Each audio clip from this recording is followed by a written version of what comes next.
Hello students, आज मैं discuss करने वाली हूँ कि मैंने रीट की तैयारी के दौरान कौन सी बुक लिस्ट फॉलो की थी, मेरी क्या स्ट्रेटजी हुआ करती थी और मैंने किस प्रकार से रीट को क्लियर किया था। आप लोगों में भी रीट की तैयारी के दौरान बहुत सा डर है कि मैं कैसे पढूं, कौन कौन सी बुक लिस्ट फॉलो करूं, मुझे कितना पढ़ना चाहिए, क्या मेरा सिलेक्शन हो भी पाएगा या नहीं। इन सभी बिंदुओं को सोचते हुए आप तैयारी कर रहे हैं, लेकिन एक डर आपके अंदर होने की वजह से आप अच्छी तैयारी नहीं कर पा रहे हैं। यकीन मानिए, इस वीडियो को देखने के बाद आप में इस तैयारी के लिए जो डर है वो कम हो जाएगा, या फिर मैं कहूँ कि न के बराबर हो जाएगा। तो प्लीज इस वीडियो में स्टार्टिंग से एंड तक बने रहिए। मैं आपके हर एक क्वेश्चन का जवाब यहाँ देने की कोशिश कर रही हूँ। तो मैंने बीएड किया है, इसी आधार पर मैंने रीट लेवल 2 का क्वेश्चन पेपर अटेंड किया था। क्लियर? तो आप भी अगर रीट लेवल 2 की तैयारी कर रहे हैं तो ये वीडियो आपके लिए बहुत इंपॉर्टेंट होने वाली है। तो स्टूडेंट्स, जैसा कि आप सभी जानते हैं कि रीट लेवल 2 के अंदर हमें सेकंड यानी लैंग्वेजेस हमारी 2 रहती हैं, language first and language second. तीसरा पोर्शन रहता है साइकोलॉजी का और चौथा और पांचवा पोर्शन रहता है आपके सब्जेक्ट का। अगर आप आर्ट्स से हैं तो आपको एसएसटी पढ़ना होता है, और अगर आप साइंस से हैं तो आपको साइंस एंड मैथ पढ़ना होता है। क्लियर हो गया? ये सभी आप तैयारी करने वाले अच्छे से जानते हैं, ये आपके सिलेबस का पैटर्न है। जैसा कि मैंने आपको बताया कि रीट लेवल 2 की तैयारी के दौरान हमें 2 भाषाओं का ज्ञान करवाया जाता है। पहली ही आती है हमारी भाषा first, language first. Language first में अधिकतर स्टूडेंट्स हिंदी को लेना पसंद करते हैं, क्योंकि हिंदी को यहाँ व्याकरण रूप में डाला गया है और साथ में इसमें शिक्षण विधियां ऐड की गई हैं। कहने का अर्थ है जो हिंदी का पोर्शन है वो 30 नंबर का और 30 क्वेश्चन का है, जिसमें से 15 क्वेश्चन हिंदी व्याकरण के रहते हैं और 15 क्वेश्चन हिंदी शिक्षण विधियों के रहने वाले हैं। अब हम बात करते हैं कि हम हिंदी को कैसे तैयार करें, कैसे हम हिंदी को यहाँ समझें। स्टूडेंट्स, एक बात मैं आपको यहाँ क्लियर कर दूं कि आप पढ़ाने वाले किसे हैं, 6 से लेकर 8 तक के स्टूडेंट्स को। तो आपको उसी के अनुसार तैयारी करवाई जा रही है कि आप उन्हें पढ़ा पाएं, और कभी आपको ऊपर का पद मिल जाए, आपका प्रमोशन हो जाए तो आप 10th तक के बच्चों को पढ़ा पाएं। तो आपको कम से कम 10वीं तक की बहुत अच्छी हिंदी व्याकरण आनी चाहिए। एक बार आप अपने पुराने दिनों को याद कीजिए, जब आप 10th तक के स्टूडेंट हुआ करते थे, या फिर मैं कहूँ कि आप 12th तक के स्टूडेंट हुआ करते थे। आपको हिंदी व्याकरण में बहुत से ऐसे टॉपिक्स पढ़ाए जाते थे, जैसे मुहावरे, लोकोक्तियां, उपसर्ग, प्रत्यय, संधि, समास, सर्वनाम, विशेषण, ये शब्द आपने पढ़े हैं और आप इनसे बहुत अच्छे से वाकिफ भी हैं। हमें बहुत छोटी क्लासों से ही इनकी परिभाषाएं, इनके एग्जाम्पल्स रटवाए जाते थे, हम बहुत अच्छे से इन्हें समझते भी थे। तो उन्हीं दिनों को आपको फिर से जीना है। क्लियर? कि उन्हीं पॉइंट्स को आपको यहाँ पे क्या करना है, बहुत थोड़े ज्यादा लेवल पर याद करना है। क्लियर हो गया? मेरे पास हिंदी के लिए कोई प्रॉपर बुक नहीं थी। मैंने जितनी भी कॉम्पिटिशन्स की तैयारी कर रखी थी, या मेरी फैमिली में लोग तैयारी कर रहे थे, उनकी बुक्स में जितनी भी हिंदी अवेलेबल थी मैंने वो हिंदी तैयार की है। और आपके पास अगर हिंदी की कोई बुक है तो वो बेस्ट है, आपको नई लाने की जरूरत नहीं है। आप बस इतना सोचिए कि जो मैंने पहले तैयारी की थी ना, बस मुझे उसी को आगे बढ़ा के पढ़ना है। जैसे मैंने अपनी हिंदी की तैयारी के दौरान ये काम किए थे, मैंने हिंदी लिखा जिसके सामने मैंने लिखा है 30 में से 30, क्योंकि टारगेट जितना आप बड़ा लेके चलोगे ना, आपको उतनी क्लियरिटी मिलेगी कि हाँ मुझे इतना पढ़ना है। ठीक है? अब आपने इसके बाद क्या किया है कि मेरे सिलेबस आपके पास फोटोकॉपी किया हुआ होगा, लेकिन फिर भी आप अपने लिए कुछ मेहनत जरूर करें। जैसे मैंने यहाँ सारे टॉपिक्स लिखे हुए हैं कि मेरे सिलेबस में इतना हिंदी के व्याकरण टॉपिक्स डाले गए हैं। अब मुझे एक एक टॉपिक लेना है। सबसे पहले मैंने यहाँ पर लिया है उपसर्ग को। ठीक है? उपसर्ग को लिया, फिर प्रत्यय को लिया, फिर पर्यायवाची है, विलोम शब्द है, शब्द शुद्धि है, तत्सम है, तद्भव है। इस तरीके से मैंने एक एक को लेते हुए सबको सॉल्व किया है। और पढ़ाई के दौरान भी मैं अपने लक्ष्य को नहीं भूलती थी कि मुझे याद रखना था कि मुझे 30 में से 30 नंबर लाने हैं, और मैं हर बार इसे लिख करके याद करती थी। ठीक है? इसके बाद देखिए, मैंने एक टॉपिक लिया, हिंदी को बहुत बारीकी से समझना स्टार्ट किया। जहां से भी मैंने हिंदी पढ़ना स्टार्ट किया था, व्याकरण क्या है, कौन कौन से आपके व्यंजन होते हैं, कौन कौन से स्वर होते हैं, किसको कहाँ से बोला जाता है, ऐसे बहुत सी बातें मैंने यहाँ पर लिखी और उसे समझा। नोट्स बनाने की जरूरत नहीं होती है। क्या नोट्स बनाएंगे आप? मुहावरों को कहाँ लिखेंगे, लोकोक्तियों को कहाँ लिखेंगे, उपसर्ग आप कितने एक लिख लेंगे? हमें केवल मेन पॉइंट पे फोकस करना है कि आखिर इसे मैं सॉल्व कैसे करूं। ठीक है, जैसे मैंने यहाँ पर संज्ञा को लिखा है, जैसे मैंने यहाँ पर संज्ञा शब्द लिखा है, संज्ञा के लिए मैंने कुछ एक पॉइंट्स लिखे हैं और इन्हें कैसे मैं सॉल्व कर सकती हूँ उसके सामने ट्रिक्स लिखी हुई हैं।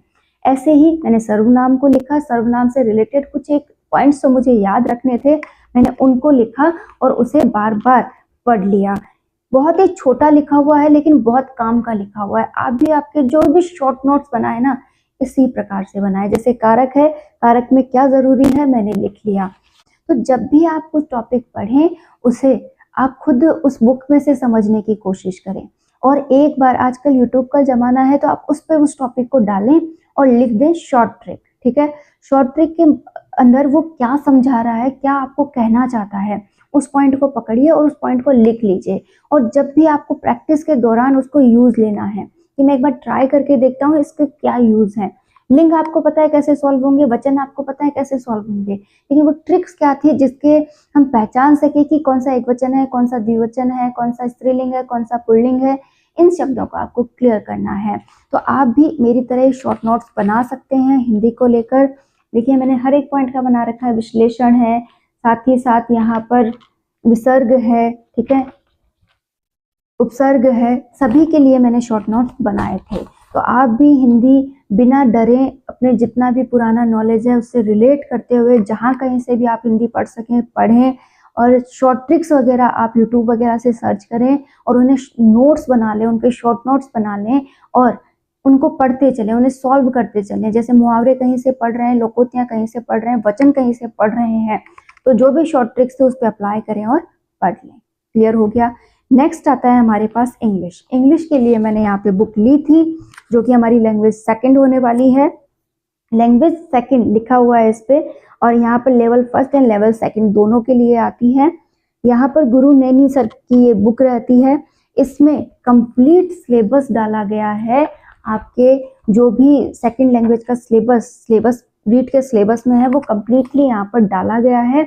आप टॉपिक टू टॉपिक लेते हुए इन्हें तैयार कर सकते हैं। देखिए मैंने हर एक टॉपिक को यहाँ पर पढ़ा हुआ है। वही सेम फर्स्ट लैंग्वेज वाली बात इसमें रहेगी। 15 क्वेश्चंस आपको इंग्लिश के मिलने वाले हैं और 15 क्वेश्चन इंग्लिश जो शिक्षण विधियां हैं उनके मिलने वाले हैं। इस बुक में दोनों ही चीज़ों को ऐड किया गया है। साथ ही पीछे प्रैक्टिस सेट भी इसमें डाले गए हैं कि पेपर किस पैटर्न का आएगा और आप कैसे इसे पढ़ सकते हैं। अब स्टूडेंट्स के अंदर ये डाउट आ जाता है कि कैसे हम इंग्लिश की तैयारी करें, कैसे हम इंग्लिश के टॉपिक्स को क्लियर करें, हमें तो इंग्लिश ऐसे आती नहीं है। तो देखिए स्टूडेंट, मैंने हर एक टॉपिक को लिया, यूट्यूब पर उसे डाला और फिर उस टॉपिक के लिए जो भी मुझे वहाँ पर मिला मैंने उसको लिखा। ज़्यादा नहीं होता है, जैसे एक भी टॉपिक है इस टॉपिक को मात्र मैंने एक पेज में डाल रखा है। जैसे आप आगे चलेंगे, जैसे मेरा एक और टॉपिक है स्माइली, स्माइली को मैंने मात्र एक पेज पे डाल रखा है। जितना मैं शॉर्ट लिख सकती थी मैंने उसे इतना शॉर्ट बना के लिखा है। मैंने इन नोट्स को पढ़ के रीड को क्लियर किया है और बहुत अच्छे नंबर भी लिए हैं। तो अगर आप चाहते हैं तो आप भी इसी तरीके से पढ़ाई करें, आपको सब कुछ मिल जाएगा। आपको कोचिंग ज्वाइन करने की ज़रूरत नहीं है, आपको सब कुछ फ्री यूट्यूब पर अवेलेबल है। मैंने सेल्फ स्टडी की थी, कोई कोचिंग ज्वाइन नहीं की है और इससे पहले भी किसी भी तैयारी के लिए मैंने कोई कोचिंग ज्वाइन नहीं की थी। ये सब कुछ मेरे सेल्फ पढ़ा हुआ है, एक बच्चे के साथ मैंने तैयारी की है। तो आप भी कर सकते हैं बिना डरे। अब बात आ जाती है साइकोलॉजी के। तीसरा हिस्सा हमारा साइकोलॉजी का है। उस समय मेरे पास सिखवाल पब्लिकेशन की ये बुक हुआ करती थी जिसे मैंने बहुत ध्यान से पढ़ा है। इसमें सभी टॉपिक बहुत अच्छे से डाले गए हैं जो कि काफ़ी हैं एक रीट की एग्ज़ाम को क्लियर करने के लिए। मैंने कभी भी नोट्स नहीं बनाए थे, मैं बुक से पढ़ना पसंद करती हूँ। मैंने इन्हीं में इम्पोर्टेंस लाइन को नोट किया है और जो भी मुझे लगता था, जो भी टॉपिक मुझे लगता था कि मुझे समझ नहीं आ रहा है, मैं यूट्यूब से पढ़ती थी और जो भी इम्पोर्टेंट लाइन लगती थी मैं इसी में लिख करके उसे छोड़ देती थी। जैसे आप देख सकते हैं मैंने यहीं पर जो भी करेक्शन थे या जो भी ऐड करना था वो यहीं पर कर रखा है। फिर जब मेरे को लगता था कि मैंने 3-4 बार इसे पढ़ लिया है तो मैं क्या करती थी, फिर अपनी लैंग्वेज में इसमें शॉर्ट पॉइंट्स लिखा करती थी। जैसा कि मैं आपको यहाँ बताना चाहूँगी कि मेरा जो भी टॉपिक होता था, जैसे आप देख सकते हैं मूल्यांकन के लिए लिखा हुआ है, मूल्यांकन आखिर है क्या, इसके कौन कौन से पॉइंट्स हैं, ओनली फॉर पॉइंट्स, ठीक है, जिससे मैं कोरिलेट करके पढ़ सकूं, समझ सकूं। मैंने कभी थ्योरी नहीं लिखी है। तो आपको बहुत कम समय मिलता है, तो आप ज़्यादा से ज़्यादा पढ़ के समझने की कोशिश करें। लिखने की ज़्यादा ज़रूरत नहीं है। आप जितनी बार उसे पढ़ेंगी, जितनी बार समझेंगी, वो अपने आप में शॉर्ट होता जाएगा। और लास्ट में आपको क्या करना है, शॉर्ट लिख कर देखना है। और आप रफली पढ़ते वक्त आप रफली काम करते चले, उसे बार बार लिख करके आप उसे पढ़ते चले, कोई प्रॉब्लम नहीं है। लेकिन आपको एक की नकल करके दूसरे में नहीं लिखना है, उसमें से देखा मैंने नोट्स बनाए फिर मैं पढ़ूंगी, ये काम नहीं करना है। आप अपने अकॉर्डिंग शॉर्ट नोट्स बनाइए और पढ़ते चलिए। देखो मैंने हर एक पॉइंट के बना रखे हैं, थॉर्नडाइक है, थॉर्नडाइक के बना रखे हैं। आप किसी भी साइंटिस्ट को ले सकते हैं, गेस्टाल्टवाद आ गया यहाँ पर, इसके भी मैंने बना रखे हैं।